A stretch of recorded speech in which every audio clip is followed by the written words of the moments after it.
Going to the GP, asking the GP, what do you think? Oh, I'm not sure. Going to one paediatrician, telling me there's nothing wrong with him. I'm just an older mother, so I'm worried. Going back to the GP, saying my daughter is his age, she doesn't act like this. You're right, there's something wrong. Let's go to another paediatrician. Coming out of the other paediatrician in tears, such a bad prognosis. You know, this child will never walk, will never talk. You should think about putting him into a home, suggesting a home for me and everything. I'd driven in the car with Matthew, so distraught, I couldn't get in the car. I got a taxi home, walked in the door. My husband looked at me, I was crying. I said, he's something like he's autistic. We didn't even know what autism was. Up till Matthew being diagnosed, I can honestly say I know about 5 sentences about autism. But then once he was diagnosed, we read, you know. Yeah. But most of it was from America and stuff like that. You know, nothing really about New Zealand. We did that. We were sad that we had to do that as a family. But we said, okay then. And then that was the first time that I went to the paediatrician and he suggested going on medication. And I really was not happy about going the road down to medication. But Matthew was not sleeping. He was very hyperactive. He wasn't able to be controlled at school with the hitting and stuff like that. So Mandy, who was at the school, who was a special ed teacher, she came with me to see a paediatrician who specialised in children like Matthew, and we put him on medication. Is that for his ADHD? ADHD, he was very, very hyperactive. I mean, he only slept 3 or 4 hours a night. Put Matthew in the car and just go for a drive at 3 or 4 in the morning. And Pack and Save was open during 24 hours. So we'd go to Pack and Save, we'd get you a drink and some lollies, because we didn't eat much. And he would drink and have lollies, and then he'd fall asleep. And then we would wait, then we'd park it maybe, not every day, but sometimes we would just park it at maybe Princess Beach, and he would sleep and I would sleep. And then we'd come home at 6, 7 in the morning. That's the second time I've heard about like driving the autistic kid in car. Yeah. That's the second time. Is it effective? It's very effective. It was effective for us because either we're staying home and the whole family was awake at 3 or 4 o'clock. Didn't seem right because my husband's a fisherman. He was going out at 3 or 4 anyway. So so we decided that we just did what suited our family, and that suited us, you know. But once Matthew was on the medication, he'd calmed down quite a bit, and it was good. I mean, I really did not want to go down the route of medication, but at the end of the day, I thought this is how it's going to have to work. And we went to the medication. So eventually he got going. Once he calmed down with the medication, he was more able to be controlled. He went to school from 9 till 3. Yeah, and that was good for him. That was good for us. I heard about the fishing. Did you go fishing with your dad? Yeah. Yeah, and he likes to throw rocks with you, don't he? I like to throw rocks. Yeah, at the sea. Yeah. Have you caught any fish? No, probably not. And then the police came and took him down to the police station, waited for a phone call. The thing is, I thought my husband had him, my husband thought I had him, and then when I called everyone for dinner, no one had him. And where's Matthew, you know? I mean, he gave us so many frights over the years. I remember one morning getting up, he wasn't in his bed, and I thought, oh, God, where is he? And we lived on the parade in this time, and I looked out the gate, and the bus had stopped outside our gate. I thought, oh my God, he's smashed underneath the bus. And then the goal was always that he was going to get the bus to Wellington High and back on his own. So he'd been going to Wellington High for about 2 terms, and I said, this term, Matthew, we're going to learn how to get the bus. So we learned how to get the bus. So I would watch him get the bus and I'd follow him. You follow on a separate car? Or? In the car, yeah. Anyway, we were up to about our 3rd week and I was still following him. And he got off at Wellington High. I thought, oh, he's doing this really well. And the bus driver got off the bus too. And he said to me, look here, lady, I've watched you for 3 weeks following your son. I think you're the one that needs to grow up and leave the boy alone. So since then I didn't follow him. And then there was a little girl, a young lady up the road that she lived in the same street as us.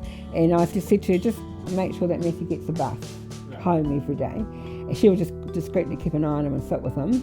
And he learned to go to Wellington High on his own when he was about, how old were you at Wellington High? About 14? About 14. Yeah, because he'd been 2 years at Hoswell. Yeah, and then he learned how to go. And so the next transition, of course, was when he went to World Tech to learn how to get the bus from Island Bay to the railway station to Worldtech, and he went there for 2 years and he learnt quite a bit, and he had started doing the work experience at the supermarket, which was really good. So Worldtech was Monday, Tuesday, Thursday, Friday, then Wednesday was a day off, and that's when he would go to the supermarket. And he really enjoyed that, and he learnt to get the bus to the supermarket and back, and he really enjoyed that. And then by the time he'd finished Worldtech, they said to him, he can start work. He hadn't started working paid work then, so he went to Maringa and learnt and stayed there. And Maringa teaches them skills, for life skills. And then once he got the job at supermarket, he would just go to Maringa on the days or on the times that he wasn't at the supermarket.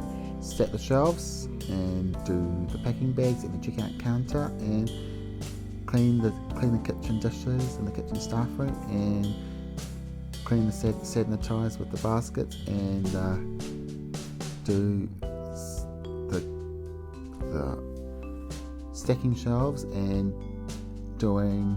What about cardboard? I did the cardboard. Messy's into recycling big time. He loves recycling. Into the recycling. Yeah, he stacks the cardboard and stuff like that. So he works, what days do you work, Messy? Tuesdays, Wednesdays, Thursdays, Fridays and Saturdays. Well, having 4 older boys, I think the secret to, boys are pretty rowdy for sport. Sport was a thing to be doing. Right. So, as soon as they could literally walk, they were into cricket and into soccer. Being Italian, soccer's really, the in thing. So the boys always play. I remember Saturday morning having Matthew, 6 months old. Joe seemed to go always fishing on a Saturday morning because you have to go with the weather.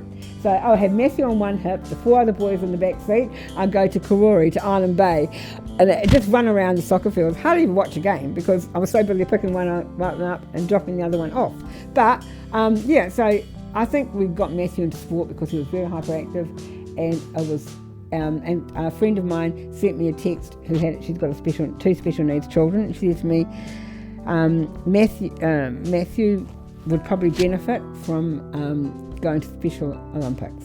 So, and when we'd heard about a hip hop group, that wasn't Special Olympics, it was just a group of mothers that put a hip hop group together. And so Matthew joined the hip hop group. Well, Matthew got a lot of love, a lot of understanding, a lot of caring. He's 4 older brothers and his dad. No one ever complained about this little kid. We used to go out for dinner every week, and at one stage we couldn't go to dinner everywhere. Because I remember once we went to Valentine's restaurant, and he just went there and put all the food on the floor and stuff like that. So we were never going anywhere. If we had a family wedding, one of us would stay home and look after Matthew, and then they would go to the wedding with the kids. And that's what it got like. But the goal was always that Matthew was going to be a part of everything. It was going to take more time. Yeah. And that, so when my sister came back from overseas and was going to get married, she said to me, I want Matthew to be page boy. Autism's a label, but you need to forget the label and just live as normal life as possible. And then things might take a bit more time, but I honestly think that eventually you get there. Yeah, and I think that's what, you've got to give hope to people. I think, autism is about hope, about making sure that you give your very best to your child, and and then in return they'll do everything they can. They'll do what they're capable of. If they're not capable of something, they'll let you know. You step down a level and you start again. There was times when I thought, Matthew's never going to be able to do this, but no, he was surprised us every time. Then I'd go back and forget about it for 6 months. Then I'd go, he can read, he can write. I didn't think he was going to be able to read and write. He reads labels. He's very good at keeping things in order and stuff like that. When they were changing the supermarket round, I was really worried because he's got a photographic memory, so he remembered where everything was. So they had to relearn everything, and which was really good. And he's relearned everything. He's Takiwātanga in his, her, their own time and space. Being cool. The kids that are in his class that have autism, super cool. Autism's about a different perspective on life. And once you've met one autistic person, you've met one autistic person. There is nothing wrong with having autism, The hardest thing with autism and intellectual disability and that is sometimes accepting it. They bring change. They are non-judgmental. Being different ways to thinking. I'm autistic if you don't look autistic, it is a very ableist statement. Autism is a label. Forget the label and just live as normal life as possible. Autism is about hope. Takiwātanga. Love Not Cure, exploring autism one strength at a time. We're here in Island Bay, Matt's house. Thank you for your time. Appreciate it. I know, Matt, you're busy and you also have work. Yeah, as long as we get to work at 3 o'clock, we'll be fine. Okay, yeah. Who is Matt and Maria? Okay, so I'm Maria, Matthew's mum. Matthew is the youngest of 5 boys. So Matthew was born when I was 39 years old and my husband was in his 40s. A bit of a surprise baby, but a pleasant surprise. At first, when we told their brothers that they were having a new baby in the family, they were quite shocked. I think the oldest was 15 and the youngest was 8, so they had quite a good lifestyle.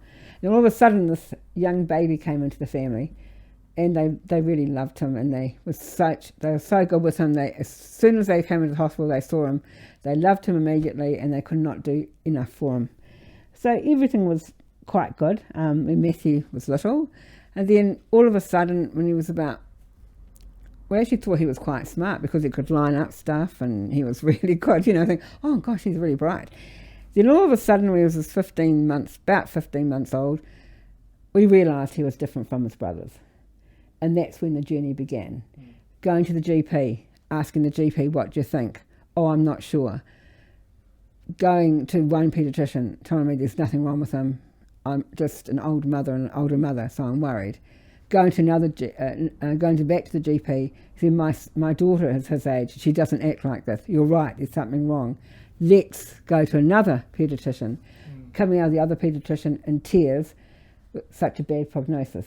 This child will never walk, will never talk. You should think about putting him into a home, suggesting a home for me and everything. I'd driven in the car with Matthew, so distraught I couldn't get in the car. I got a taxi home, walked in the door. My husband looked at me. I was crying. I said, he's something like he's autistic. We didn't even know what autism was. No one mentioned it. Yeah. So since that one time, at the second paediatrician, he said about autism. We're lucky we just got a computer, so we looked up autism and we all looked at each other and went, oh my God, this is going to be so hard. But we decided right from the beginning that we would just raise Matthew like we raised his brothers, but we would just take a bit more time doing it. Right. And that's what we decided to do. So Matthew, you want to say about yourself? Welcome, Matt, to the podcast. Welcome. Welcome. How are you? I'm good, thank you. Who is Matt, Dileva? Yeah, you want to say this? Hi, my name is Matthew Dileva. I was born on the 15th of January 1996. I am 27 years old. In terms of the journey, Matt, how is it growing up? You were born here in Wellington, right? I was born in Wellington. Yeah. And how is it growing up in Wellington? It was good. Yeah. Tell us what you remember about your journey. I remember being very busy. Mum will tell you more. Growing up, my parents and my brother Will always running after me. Yeah, always running after it. Matthew was very hyperactive. And not only the autism, but the hyperactivity. He just managed to get out of all the, you could climb out the second floor window of the house and stuff like that. One day the guy down the road rang us up and said to me, where's Matthew? I said, oh, I hope he's in bed. He goes, no, he's not, he's here. And Matthew had gone down the road. It was such a learning curve for us as a family and for Matthew too. Up till Matthew being diagnosed, I can honestly say I know about 5 sentences about autism. But then once he was diagnosed, we read, Yeah. But most of it was from America and stuff like that. Nothing really about New Zealand. Yes. But once Matthew went to kindergarten, they got us in touch with special education. I had a wonderful GP that helped us a lot, and special ed was really good, got us into the Pure and Poor Kindy, and Matthew had a one-on-one teacher there and really thrived at Pure and Poor Kindy. And I've always said that Matthew's journey was the whole of Island Bay's journey. Matthew got lost, everyone looked for him. So you got your support group? Yes, I had the support group, the neighbours. I had tremendous support from my husband and the 4 boys, and their partners as the family grew, and even his nieces and nephews, and the village. I mean, I remember once Matthew getting lost, and I just told the lady next door. She started looking. I told the lady behind the fence. She started looking. My mother, in her 70s, was in the middle of the road stopping cars. Have you seen my grandson? How old was he? About 4 or 5. Yeah, 4 or 5. Yeah, he was a runner. He was a runner. Right. Oh, it was terrible. Just yeah. like my son. Yeah. So do you still remember that, Matt? Yes, I do. Yeah. Who brought you home when you got lost that first time? Who brought you home? The police. Yeah, the policeman. Yeah. And the police were wonderful. So we couldn't find Matthew. It was 2.5 hours. So we rang the police, and they said, it was in January, and they said, is he wearing gumboots? Yes, he is. Gumboots. Yeah. And he was wearing gumboots, and apparently he was sitting at the police computer playing. They said, we'll bring him home, don't worry. And they brought him home, and they talked to us about how stranger danger and all that sort of thing. Matthew didn't really understand much, but they did say to us, we'll keep him on the file. If Matthew gets lost, ring us. We won't wait the 24 hours. We'll start looking. Right. We did that quite a few times over the years. Do you still remember where you went? Where did you go when you got lost Where the did you first go? time? Iron Bay Video Shop. To the police station. And to the pub. And to the pub. Yeah. He went to the pub, and someone was holding his hand. Does anyone know this child? Does anyone know this child? And then the police came and took him down to the police station, waited for a phone call. The thing is, I thought my husband had him. My husband thought I had him. And then when I called everyone for dinner, no one had him. And where's Matthew? Where's Matthew? You know. I mean, he gave us so many frights over the years. I remember one morning getting up, he wasn't in his bed, and I thought, oh, God, where is he? And we lived on the parade in this time, and I looked out the gate, and the bus had stopped outside our gate. I thought, oh my God, he's smashed underneath the bus. And all of a sudden, the bus driver picked him up, and he had a smiling face like this at 3.5, and he was pointing at our house, obviously, say that's where I live, and that. But I think with Matthew, because he had very limited verbal communication, it was very, very hard. Those first couple of years. Yeah, but he learned how to communicate eventually, right? Yeah, we learned how to communicate with little things like, oh, this is shocking. I bought a packet of wine gums, and we used to teach him colours with the wine gums. So once he learned how to do orange, he could eat the orange wine gums, didn't you, Matt? Yeah. Do you still remember the colours? Do you remember the colours? Yeah. Yes, I do. And by about the goal was always to teach Matthew one thing a day. I thought the other boys, they learned everything straight away. With Matthew, it was just, okay, so he was like 18 months when he was diagnosed, and then we thought, okay, well, we'll teach him words. We'll teach a word a day, a colour a day. We went, there's a program called the Early Bird Program that was just being established. It was in Kinapuru Hospital. So Matthew was really hard to look after. My husband was a fisherman, and my sister's a nurse, and she was on shift work. So she would look after Matthew, and I would go to Kinapuru and learn how to help Matthew. Matthew was about 3.5. Matthew had about 10 words. And so they would say, what is Matthew like? I said, he loves music. So they said, teach him to speak through music. So we would sing Row, Row, Yo, Boat, and all these songs and stuff. Then, one day Matthew just said to me, Mum, row, row. That was it. And we were so happy, And he said quite a few other words that I can't mention on national. I can't mention here, but row, row was one. I can't mention that. Yeah. And so Matthew, so very, very slowly. Kindergarten was great. Hey, Matthew, did you enjoy it? What kindergarten did you make? Bear and Paw. Yeah, Bear and Paw. And who looked after you there? Marion. Yeah, so we've made lifelong friends with Marion, and she was his teacher aide, and she was very tolerant, very patient with him, and he always had one-on-one at Bear and Paw Kindy. Until when did he have his teacher aide? Like until? So he started Kindy about 3. Didn't you? Yeah, and then until you were 5, you had a teacher aide. Until I'm 4. Oh, 4. And then he went to St. Francis de Sales School, where I went to that school, and his brothers went to that school. And they didn't have many autistic children at that school, but Mandy, the special ed teacher, she was very happy to have Matthew, because she knew our family, and there was 1 or 2 other children there. And so Matthew was their learning curve. They had to put gates on, had to do gate. Safety. Yeah. Matthew, because as Matthew was a runner, they really, really tried to make it as easy as possible. But Matthew was a bit of a Matthew went through a stage where he was hitting other kids, didn't he? Yeah. Yeah, and some of the parents were not happy. Yeah. So what happened then is they asked us to come to school 3 hours a day. 3 hours a day. Because we only had teacher aid for 3 hours a day, not from 9 till 3, just for 3 hours a day. So we did that. We were sad that we had to do that as a family, but we said, okay then. And then that was the first time that I went to the paediatrician and he suggested going on medication. And I really was not happy about going the road down to medication, but Matthew was not sleeping. He was very hyperactive. He wasn't able to be controlled at school with the hitting and stuff like that. So Mandy, who was at the school, who was a special ed teacher, she came with me to see a paediatrician who specialised in children like Matthew, and we put him on medication. Is that for his ADHD? ADHD, he was very, very hyperactive. I mean, he only slept 3 or 4 hours a night. And when he was up, I had to be up too. One of us had to be up because he would turn all the lights on. Very like a disco place at 3 in the morning. All the TVs on, and the kids, the older boys were studying for school CUE and all those things, and they were a minute you're in your deep sleep, next minute the radio's blasting, the TV's going, the lights were on, Everyone's awake. Everyone's awake, yeah. So quite often what I used to do is just put Matthew in the car and just go for a drive at 3 or 4 in the morning. And Pack and Save was open during 24 hours. So we'd go to Pack and Save, we'd get you a drink and some lollies, because we didn't eat much. And he would drink and have lollies, and then he'd fall asleep. And then we would wait, then we'd park it maybe, not every day, but sometimes we would just park it at maybe Princess Beach, and he would sleep and I would sleep. And then we'd come home at 6, 7 in the morning. That's the second time I've heard about like driving the autistic kid in car. Yeah. That's the second time. Is it effective? It's very effective. It was effective for us because either it was staying home and the whole family was awake at 4 o'clock, 3 or 4 o'clock.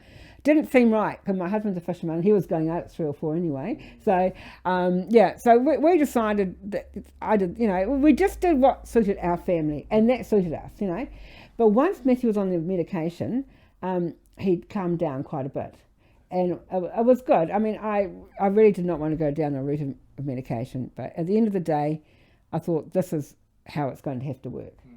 And we went to the medication. So eventually he got going.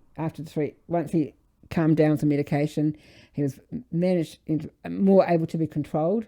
He went to school from 9 till 3. Right. Yeah, and that was good for him. That was good for us. I heard about the fishing. Did you go fishing with your dad? Yeah. Yeah, and he likes to throw rocks with Dad, don't he? I like to throw rocks. Yeah, at the sea. Yeah. Have you caught any fish? No, probably not. Yeah. No. Do you want to try again, or at some point? I'll try. Since I was 6 years old, I went to room 7 just in Anna. Forgot the date wrong when I was little. Yeah, when he was little, some of the teachers didn't quite understand Matthew, but once they did, it was really good. He used to have this tantrum every time he'd go to school. If the date wasn't changed in the calendar, he'd throw this huge tantrum. And throw himself on the ground, screaming, yelling stuff. So the biggest thing was for us just to make sure that the teacher changed the date. And most of the time she did remember to change the date, and a couple of times she didn't. Boy, we all suffered. And Matthew, that's what he was talking about, was the teacher didn't change the date. Yeah. But he went to the blessing of the boats with Dad, didn't you, Matthew? Yeah. Him and there's a few of his friends. Once a year we had the blessing of the boats in Island Bay. Once a year in February. In February they had the blessing of the boats, and he enjoys doing that. So did you make any friends back at school? Yeah. Yeah. Friendships were hard to develop at school with Matthew, but we had we had some wonderful young people that were very, 7, 8-year-old couple of two. I've got to mention Hayley and Petula, 2 7, 8-year-old girls that really took to Matthew. We spent time with him in the playground. We walk around with him, and to this day they're still friends with Matthew, which is really nice. A couple of boys that he went to school with. My friend has twin boys, and they were very good with Matthew. And it's just that as a family we just tried to do everything ourselves, but we did let other people in so that Matthew could have quite a normal life. Right. Yeah. Matthew hasn't got a best friend or anything, but he has a lot of friends. Yeah. He has built his community, his own support group. Yeah, that's right. very important. Yeah. He has his family support group, he has his work support group, he has his home support group, and he goes to day base called Maranga when he's not working, and he has that support group there. So he's got and then the community's very good with him. You know, everybody knows him. He's well known. Our family's lived in Island Bay my parents lived here. We lived here. My parents both passed away. So everybody knows our family. Yes. And the boys, of course, the older boys have done sport and stuff like that. So everybody, you know, our family's quite well known because, you know, sport and work and stuff like that. So yeah, it's been good for Matthew that he's got a great... he's friends with his brother's friends, you know, like he'll quite often... Cool. Yeah, hey Matthew, who do you Skype Damien's friends, don't you? Yeah. And Chris's friends, yeah. And he's got a Facebook page. Where are they from? Got heaps of friends. Yeah, Wellington, yeah. Yeah, Wellington, and he's got his auntie in Australia that he Skypes regularly. Yeah, and his brother in Australia very regularly. Yeah. Have you been to Australia? The last time I went to Australia was 4 years ago. What date was it? February the 17th. February the 13th until the 17th. Yeah. Yeah, so as you can tell, Matthew was very good with dates. Yes. So what did you do in Australia?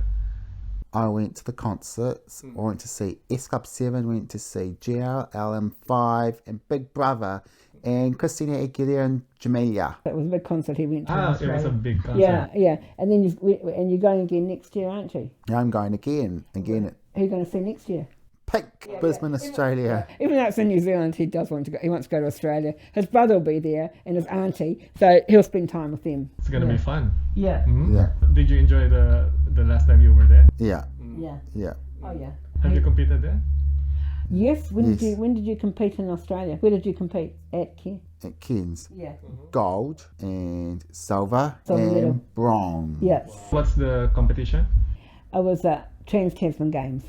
Tasman Games. Yeah. So how did Matthew got into running and athletics? Well, having 4 older boys, I think the secret to, you know, boys are pretty rowdy with sport.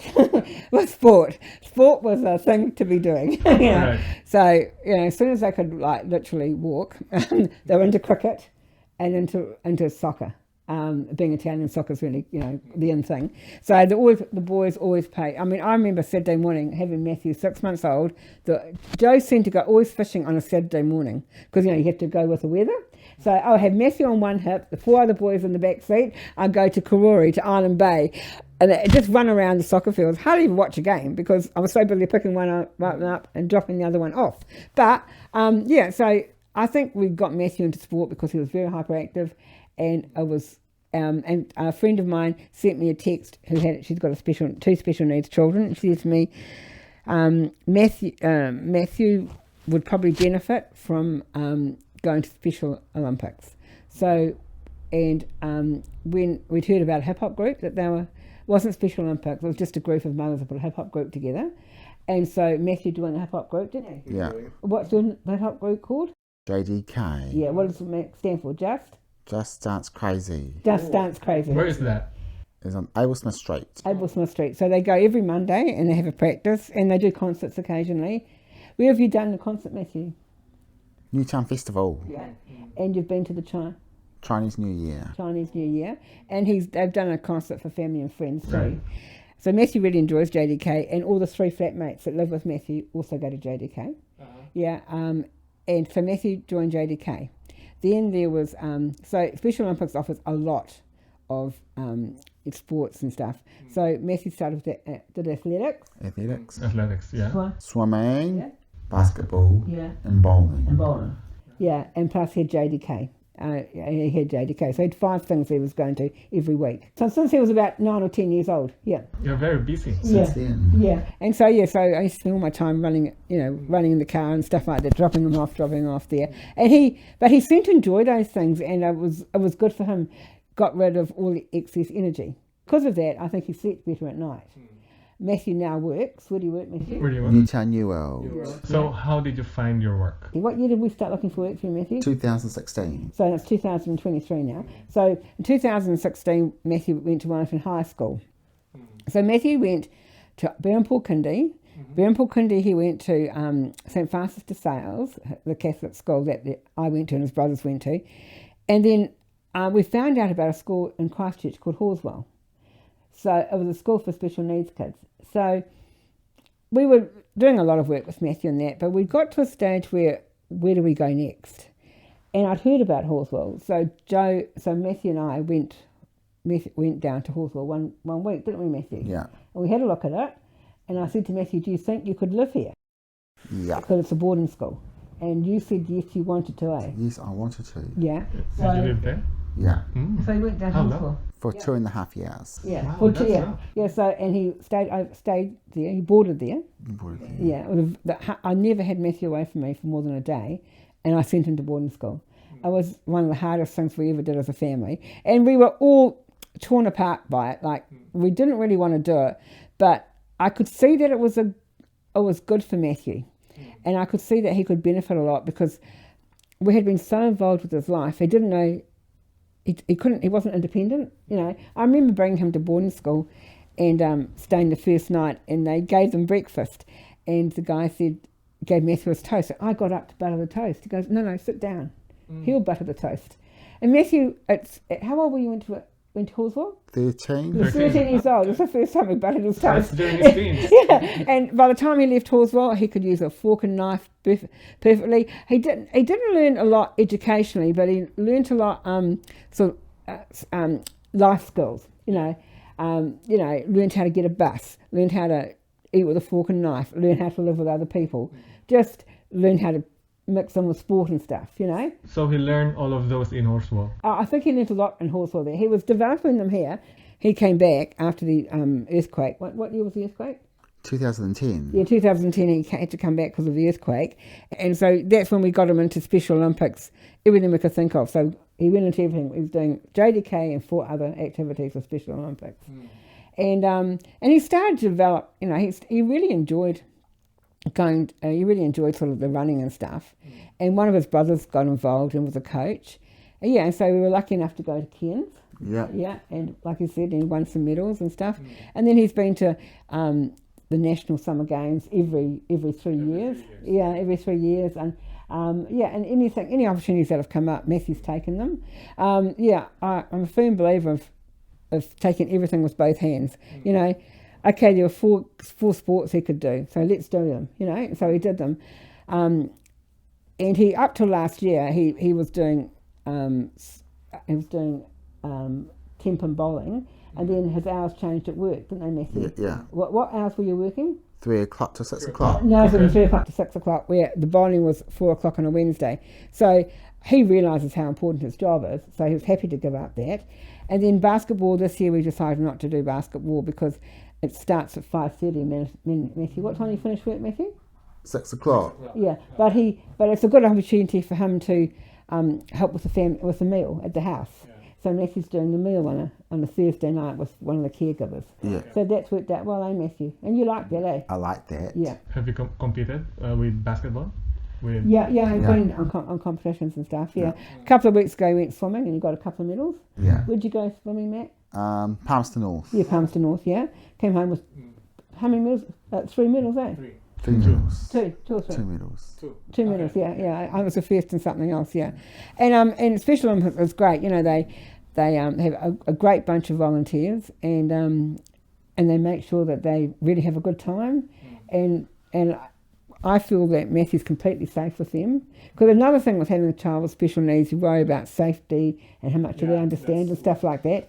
Yeah, but I just feel completely confident with the fact that Matthew lives here with caregivers and his flatmates. The fact, you know, he can go to work on a bus and stuff like that. Matthew has a great job at Newtown New World, and his the boss, Mark, and the manager that looks after Matthew, they're amazing. They're very, very supportive. I couldn't speak highly enough of the supermarket. They're very supportive. And Matthew seems to be very well loved at the supermarket. Everyone seems to know him. And Matthew. Now you found out a new support group. Yeah, he has another support group. Yeah, and I mean when they had the pandemic, and Matthew had his they did a story about Matthew. It was on the front page of the Dominion Post. I mean, everyone was so proud to have that photo. And I remember New World putting it on their Facebook page and getting about 500 likes. And there were people saying, oh my gosh, I didn't realise he was autistic. I didn't realise, you know. It was really amazing, yeah. So he was, Matthew was, yeah. So how long have you been working there? now 4.5 years. Yeah, 4.5 years. So we started off, like I was telling you before about, so Matthew was 20 and they decided, oh, you know, you have to have work experience. So we thought, oh, well, we'll do work experience. So I said to the lady, I said, I'll help Matthew with this. And so we did a CV, and every Wednesday we would go and visit quite a few places, but leave a CV. We didn't go to family members because he could have gone to family members and got a job there, no trouble. But I wanted Matthew to go to someone that would realise Matthew's value, because I knew Matthew had it in him to hold down a job. So so we went to quite a few places. We're up to 42 people and no one had called us back. Is it within Wellington? It's in Wellington, yeah. We started with Wellington, we were down to Lambton Key. And so, yeah. And then Newtown New World rang and said, and they said, yeah, is Matthew still interested in doing work experience? I said, yeah, he can do it on a Wednesday. So, you know, how many hours? I said, I don't know, maybe 3, 4, 5, 6 hours. They said, okay then, get him to start next week. And so Matthew had someone go with him for the first couple of weeks from Emerge. And and then bit by bit Matthew learned how to do everything. So when Matthew first started at Newtown New World, he was on doing work experience. And then one day they rang us up and they said, oh, you know, we feel that Matthew's a really valued member of the team and we'd like to give him paid employment. And that was wonderful. I just said thank you so much, put the phone down and started to cry. And and the guy rang me back, he said to me, so it's okay, is it? I said, yeah, it's fine. He said, would you like to come in and we'll sign the contract and stuff? So that's it. So Matthew works at Newtown New World part-time. What's the work routine for? What do you do when you first go there? What time you start work? 3 o'clock. Yeah. What do you do? Set the shelves and do the packing bags at the checkout counter and clean the kitchen dishes in the kitchen staff room and clean the sanitize with the baskets and do the stacking shelves and doing. What about cardboard and stuff? I did the cardboard. Matthew's into recycling big time. He loves recycling. Into the recycling. Yeah. He stacks the cardboard and stuff like that. So he works, what days do you work, Matthew? Tuesdays, Wednesdays, Thursdays, Fridays and Saturdays. Yes. Sunday is rest day. Sunday and Monday. Sunday and Monday. Day off. Yeah, day off. 3 days off, yeah. Do you enjoy what you do? Yeah. Do you like your job? I love my job. Yeah, he does. He really loves it. He's very happy. And they're great at that supermarket. He's very content there. They seem to understand him really well. Right. And he's got a good rapport with the staff and with the people that work at the supermarket. So how do you go there? Do you take a bus or ride a car? A bus. So what's your routine? So on Mondays, he doesn't work. So what do you do on Mondays? At Spectrum, what do you do at Spectrum? I do DIY with work mornings and after lunch, afternoon, do the compost. You're planting. Compost. Yeah. So on Tuesdays I do Ratu Explorers morning 10. Yeah, and then in the afternoon he'll leave about 2 o'clock to go to work. Yeah, Wednesday he has the day with me and we do jobs at home, don't we, Matthew? Yeah. Yeah, and Thursdays and Fridays he goes to... Thursdays goes to Maringa. Yeah, and then to work at 2, and Fridays to work at 2. I do the people's meeting and I do radio prep 10 every mornings at 10 a.m. and after lunchtime afternoon 1 p.m. I do Made by Maringa. They make things to sell. Yeah. And they have fairs every once in a while, you know. Fairs. On Fridays, I do relationships Friday mornings at 10 a.m. 10 a.m. mornings, and do health and wellness, and after lunchtime, the Friday afternoon. Yeah, that's cool. Cool. Yeah, that's cool. And then you go to work. He leaves Maringa at 2 o'clock. What time? You leave Maringa at 2? 2 o'clock. 2 o'clock. Sharp. Yeah. Oh yeah. The bus, right? Yeah. And he gets the bus. He goes down to where do you get the bus from? To Newtown Rutherford Street shops. Yeah. Right. And then he gets then he finishes work at 6, and he gets the bus home. And normally. But they wait for him to have dinner, and the flat has dinner together. Yeah. So the second Friday. I have Fuse nights, And so 6:30 till 8:30. So on a Friday, every second Friday they goes to Fuse, and that Fuse is for young people like Matthew, and it just gives them an outlet to go together, just in Island Bay, and they go, what do you do to Fuse? Do activities and They go out sometimes. Go out sometimes. Yeah. Do you enjoy going out? Going out, do things, go to pubs. Yeah, he likes going to pubs. I remember that story. Yeah, he likes going to pubs. Yeah, he likes. Matthew loves going out. Matthew loves people.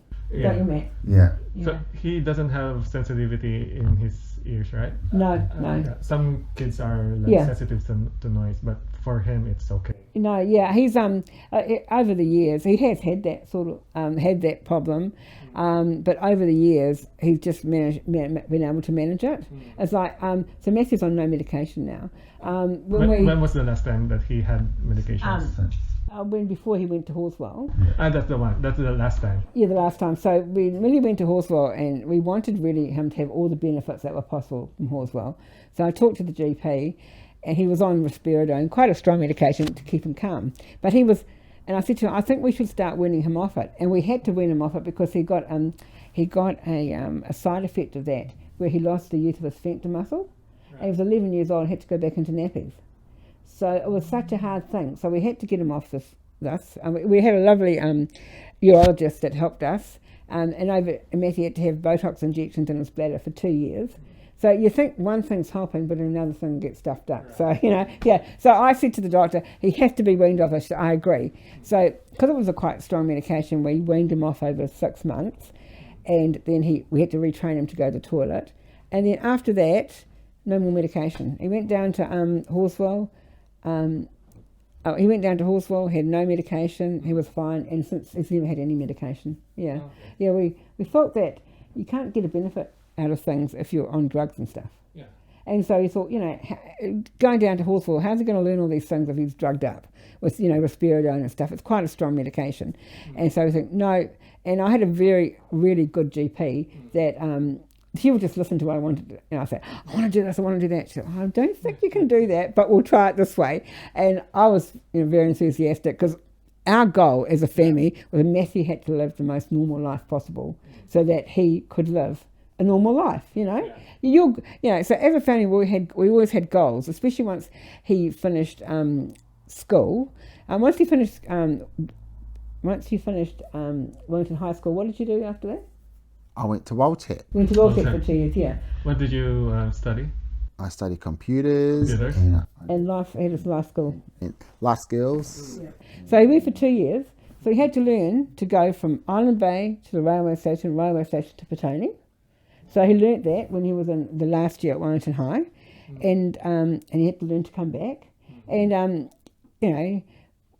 when he was going to Wellington High, I would take him there. And then the goal was always that he was going to get the bus to Wellington High and back on his own. So he'd been going to Wellington High for about 2 terms, and I said, this term, Matthew, we're going to learn how to get the bus. So we learned how to get the bus. So I would watch him get the bus and I'd follow him. You follow on a separate car? Or? On the car, yeah. Anyway, we were up to about our 3rd week and I was still following him. And he got off at Wellington High. I thought, he's doing this really well. And the bus driver got off the bus too, and he said to me, look here, lady, I've watched you for 3 weeks following your son. I think you're the one that needs to grow up and leave the boy alone. So since then I didn't follow him.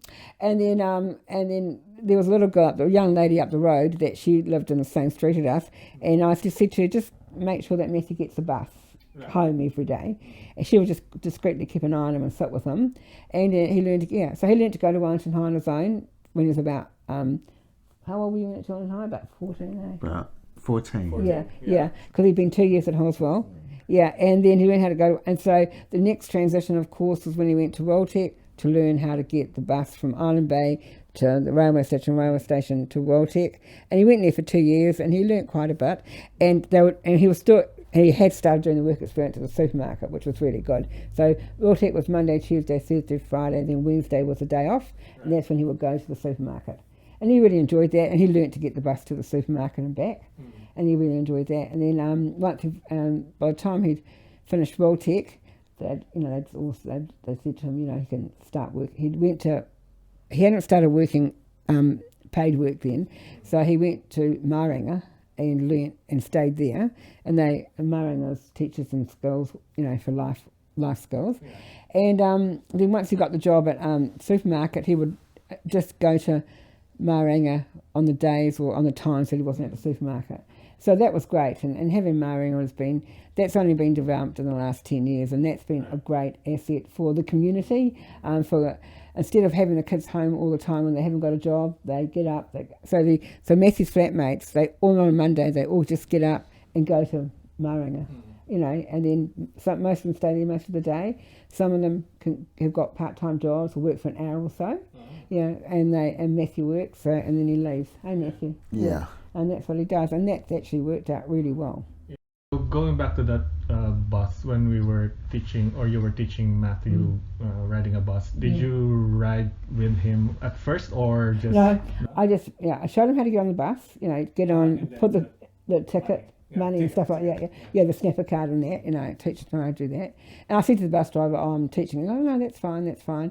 First 3 or 4 times on that, and then I said to I'll be following the bus. He's got to get off at 1 tonight. Because that's fine. And so that's how. I find that if you speak to people and tell them what's happening, they're very accepting and they will help. I mean, I remember once being in Kakordi's and Matthew was having a tantrum in the lift in Kakordi's. And the lady said to me, "Can't you control him?" I said, "No. Would you like to try?" I said, "Look, he's autistic. This is what he does." Yeah. And she said, "Oh, I'm so sorry." But once you explain to people what the problem is, they're really quite good. Then after a while, I can honestly say, Matthew, I would say that half the people in the supermarket think maybe there's something wrong with Matthew. Not quite sure, but just But Matthew's just, and Matthew's just like any other kid, any other young man, they put the special needs label on, but I think now he has no special needs because he works.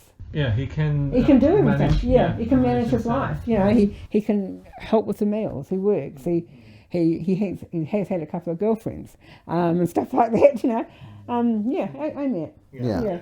And he has a great life here at the flat. Don't you, Mickey? Do you love your life at the flat? Yes. Yeah. You like flatting? I love flatting. Yeah. You meet new friends, or? Yeah, he's made new friends at work. Yeah. Photos the photos and that. Yeah, this is a flat. They just have such a great life, this lot. Yeah. They go out, they do things. The caregivers are wonderful. And I mean, when Matthew was first diagnosed, we didn't know the life that Matthew was going to have, but we are so happy that Matthew has this life. We honestly thought that someone was going to have to look after him for the rest of his life, someone from the family.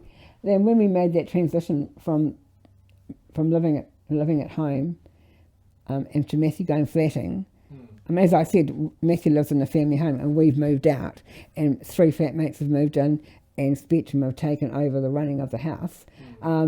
It's been great. It's been great. And they take Matthew to hip hop now. They make sure that Matthew gets to work on time, but that's never been a problem.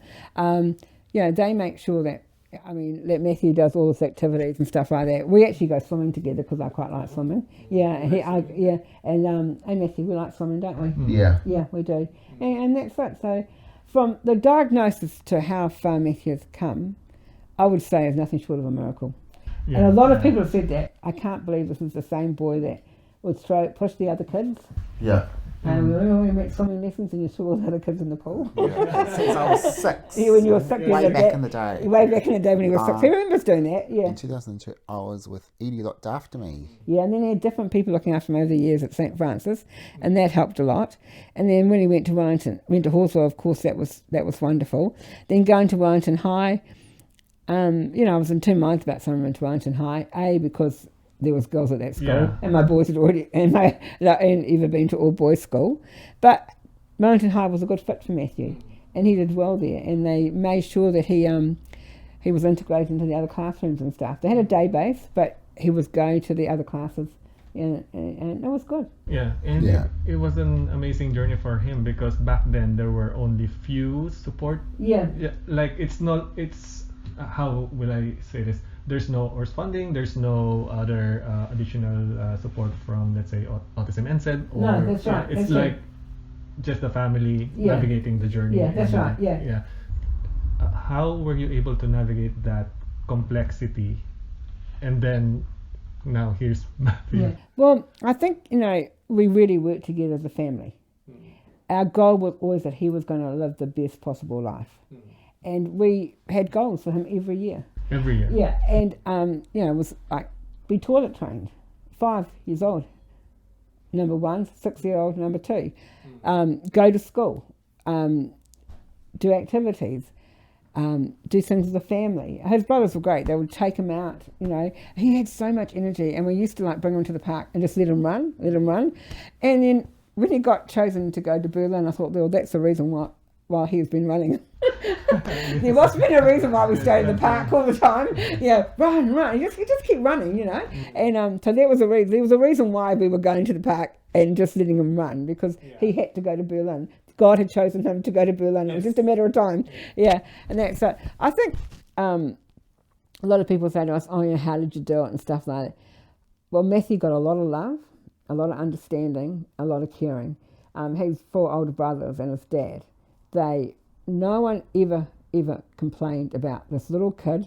I mean, we used to go out for dinner every week, and at one stage we couldn't go to dinner everywhere. Because I remember once we went to Valentine's restaurant, and he just went there and went, shh, put all the food on the floor and stuff like that.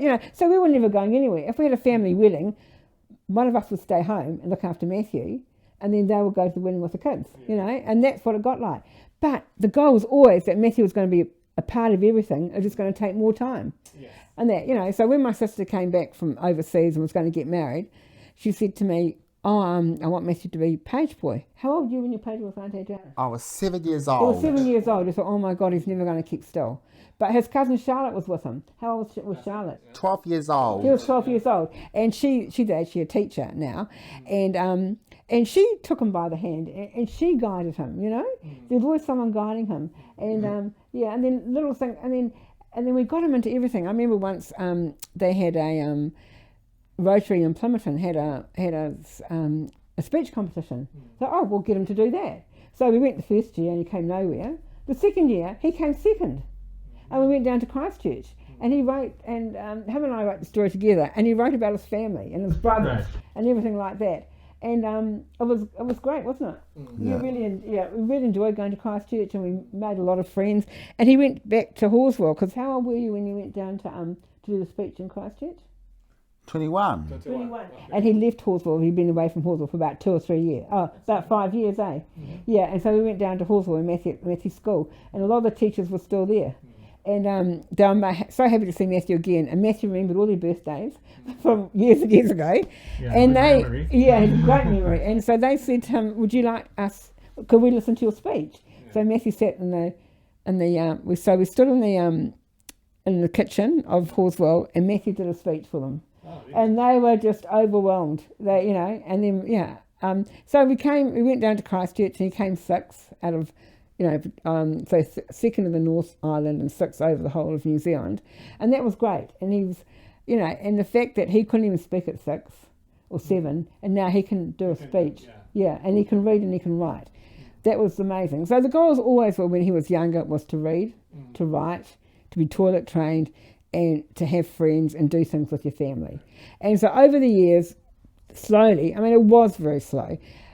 We'd have times when he would not learn a word for 3 or 4, 5, 6 days, and and then he'd go forward and then he'd regress, go forward and then regress. Then eventually he started to go forward and didn't regress anymore, so we could teach him more. So when you teach him with a word, let's say happy, so is it like you? So we get a happy face and get happy. And so we had these cards that that we got. Cardboard or on the plastic, and so we'd do happy, and then on the door we will put a stop sign with a hand, stop, and stuff like that. So he would learn. That was the biggest thing, was that he was a runner. We were always scared he was going to run away, and we were never going to find him. Even now that he's going to Berlin, I'm saying to him, stay near everyone. Make sure that because he's got a really strong stride, and I'm old and I take a while to catch up. I said, just walk next to people. And if you've got to go to the toilet, if you want to go somewhere, you've got to say. He's 27 and I still worry.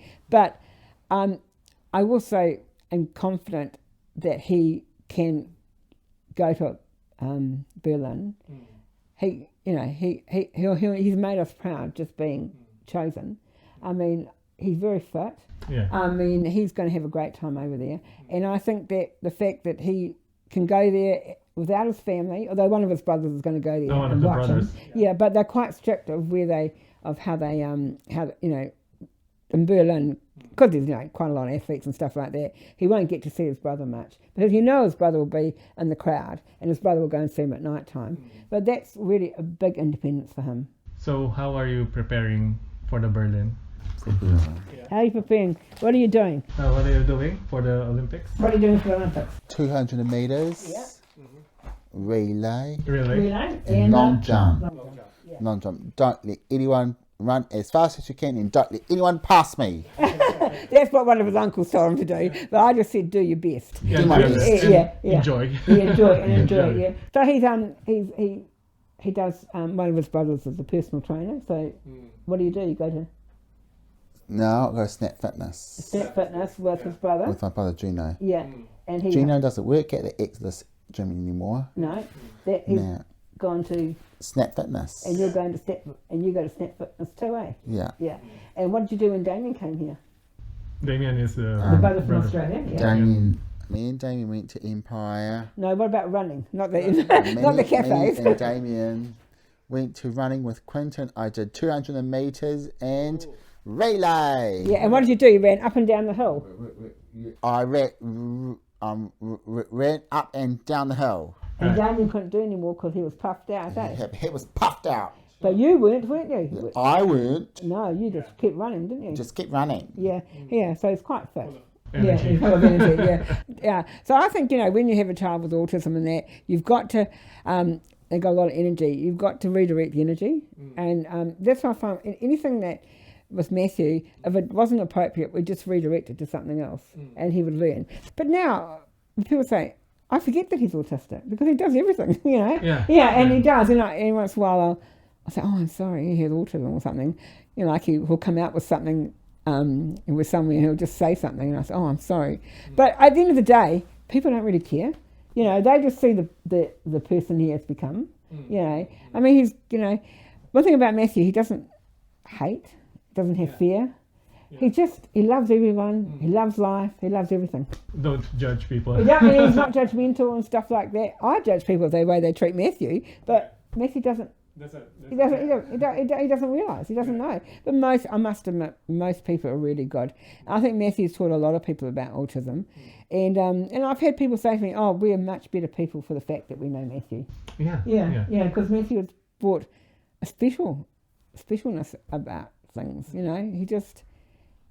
He's always happy. Yeah. And the patience. I mean, I'm learning from my children and my autistic child, and being patient is one of those. Patience is the worst thing. Yeah.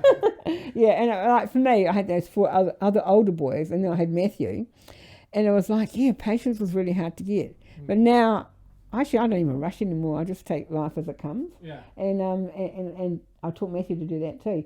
So I remember 2 years ago when Matthew. At Maringa, they have a meeting. You have someone looks after Matthew at Maringa. Adam looks after Matthew at Maringa, and once a year we'll have a chat about the goals. Once Matthew moved in here and had his job, I said, I don't think we've got any more goals. That's it.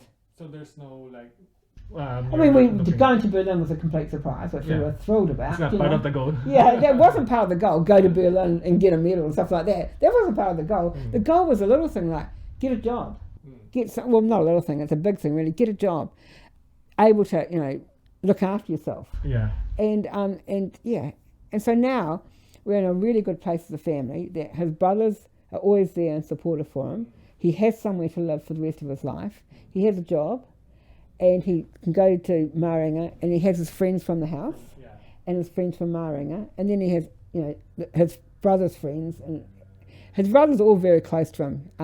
They all spend time with him doing individual things. Are all his brothers around? Except for the one. The one in Australia and the other 3 live in. One lives in Dunsville, one lives in Island Bay, another one lives in Miramar. So and Matthew likes nothing better than having a family afternoon tea or family dinner and stuff like that. You know, and we always end up having extras for Easter and Christmas, which is great, yeah. But like this weekend it was Dan's birthday, wasn't it? Yeah. And we had all the brothers and your nieces and nephews come, eh? Yeah. Yeah, and he likes that, and he loves his nieces and nephews. So where are you celebrating? Where did you celebrate? Where did we have afternoon tea at Mum and Dad's house? Mum and Dad's house. Yeah, they all came for afternoon tea at Mum and Dad, so that was good. Yeah, and Matthew loves spending time with his brothers, and they're really good with him. You know, they I couldn't be happier. They're just great, and his sister-in-laws, the three sister-in-laws, they're good, aren't they? Yeah. What are his sister-in-laws' names? Lauren and Lisa and Anna Moray. Yeah, yeah, and what's happening in November?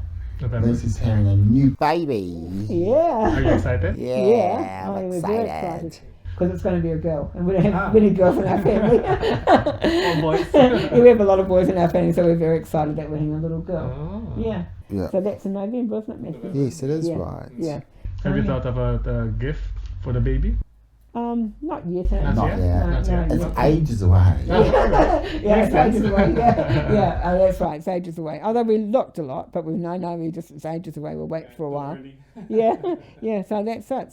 So that's our story. That's our life. So to anyone, someone say to me, "Oh my God, what was it like with having a child? What's it like having a child with autism?" It wasn't easy, but if you give them lots of love, lots of attention, you get the rewards. And really, you have to put the time into them. You can't, if I had raised Matthew like I'd raised the other 4 kids, Matthew's life would be different, or it wouldn't be the same, because with Matthew, you had to teach him everything. You know, just the little things. Like the other kids just pick things up naturally. With Matthew, you have to teach him how to use a fork, teach him how to use a knife. To make a sandwich, you have to teach, most people just know, you have to teach him everything. And so you need time, and you need lots of love and lots of patience. But I feel that as a family, we've done a good job raising Matthew. And I'm proud to be Matthew's mum, and his brothers are proud, and his dad are proud of him. We just, every little thing that he does, when he was born and when he was diagnosed, we never dreamed he would be able to represent his country. That was a dream. We didn't even dream it, because we just thought it was not a possibility. It's just daily living, then that's it, right? That's right. Yeah, we'll just try and get through living our life and him being independent. But then to be representing his country, to have gone to Cairns to win the medals and stuff like that. It's just been a dream of an outcome. And I never thought that it would be this good. And we're thrilled that for Matthew too, and for all the people that have seen Matthew grow up and seen how he was and what's happened today. There's so many possibilities for these kids. Life doesn't have to be that negative. Like when you got that diagnosis, you're so overwhelmed with it. But no, it doesn't have to be like that. It can be. It's what you make it. The time you put into it and everything. And that's it, nothing was easy. Getting the job took years. Learning just daily life took years. But now, like I said, all the goals are done. Now we can, he lives a normal life with his flatmates. They go out, he's got friends, goes to parties. They love partying, don't you, Matthew? Yeah. Yeah, every time they have a birthday, they have to have a party. Yeah, they love living, and they really enjoy life. And it's just so lovely to see them all happy in this wonderful environment, with their caregivers, who are really great. They just step back, they just keep an eye on them, and they're there for guidance. And, it's really great. Matthew can make a risotto and cook. Can you make? What dishes can you cook? What can you make? What can you make? Macaroni and cheese. It's only because he likes it. Oh, okay. And the risotto, you have to spend plenty of time cleaning the risotto, don't you, Matt? Yeah. But Matthew likes cleaning. He's very good at doing the dishes and unloading the dishwasher, aren't you, Matt? Yeah. Yeah. He likes doing that sort of stuff. He likes cleaning. He's very tidy. Everything in his room is colour coordinated, and everything is very tidy. Because when Matthew was diagnosed, I was overwhelmed, and our whole family was overwhelmed. And I'm so proud we have got this far. Yeah. Because I never thought we'd get this far. So I just say to other parents, when these guys been diagnosed, I just say to them, just do your best and lots of love and lots of caring, and the world's your oyster. Yeah, because no such thing as impossible. It is always possible. So what is autism in the eyes of Maria? Yeah, in my eyes, to know what autism was, I learnt with Matthew, and as a family, we always did our best for him, and you know, but we also tried to live a normal life as possible. I think, you know, autism's a label, but you need to forget the label and just live as normal life as possible. And then things might take a bit more time, but I honestly think that eventually you get there. Yeah, and I think that's what, you know, you've got to give hope to people. I think, yeah, autism is about hope, about making sure that you give your very best to your child. And, and then in return, they'll do everything they can. They'll do what they're capable of. If they're not capable of something, they'll let you know. You step down a level and you start again. There was times when I thought, Matthew's never going to be able to do this. But no, he would surprise us every time, you know. Then I'd go back and forget about it for 6 months. Then I'd go, like, he can read, he can write. I didn't think he was going to be able to read and write. He reads labels. He's very good at keeping things in order and stuff like that. I mean, when they were changing the supermarket round, I was really worried because he's got a photographic memory, so he remembered where everything was.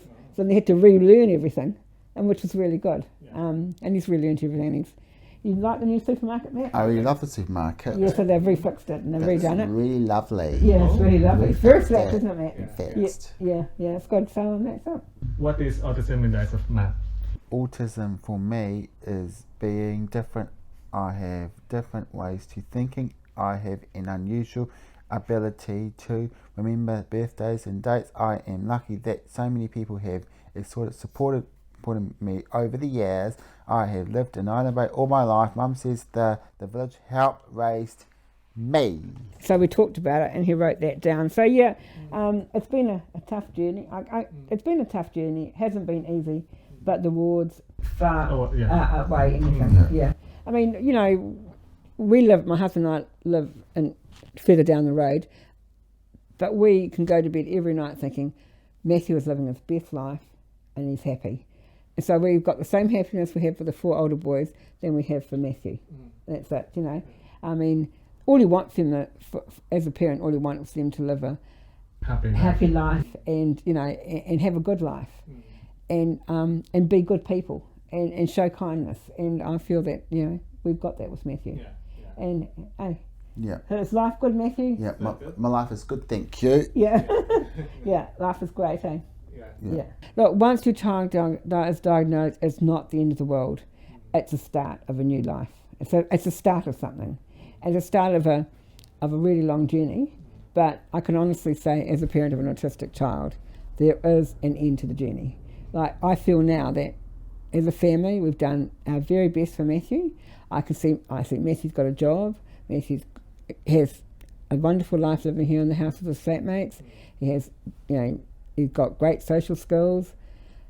You know, I never dreamed all those things for Matthew. And I always thought that we would be the elderly parents running around after our son. So it looks like it might be he's running around after us, which is even better. Which he does do. He's always tidying up after me.